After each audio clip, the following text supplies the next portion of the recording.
ఒక కథలో ఒక సాధువు ఒక కుక్కని, నీ దగ్గర 5 నచ్చని గుణాలు ఉన్నాయి. 1, నువ్వు ఎప్పుడు గోడపైనే ఉచ్చపోస్తావు.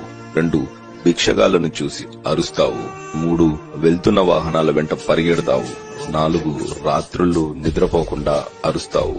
5, ఎవడు భోజనం పెట్టినా అది దొంగ వెధవైనా తోక ఊపుతావు. ఎందుకలాగా అని అడుగుతాడు.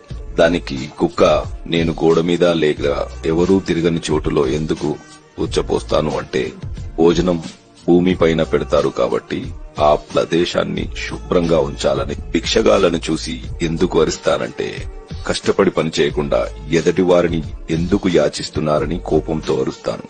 వెళ్తున్న వాహనాల వెనకాల ఎందుకు పరిగెడతానంటే, అతి వేగంగా వెళ్లడం వల్ల ప్రమాదమే కాని ఎలాంటి ఉపయోగం ఉండదని చెప్పడానికి.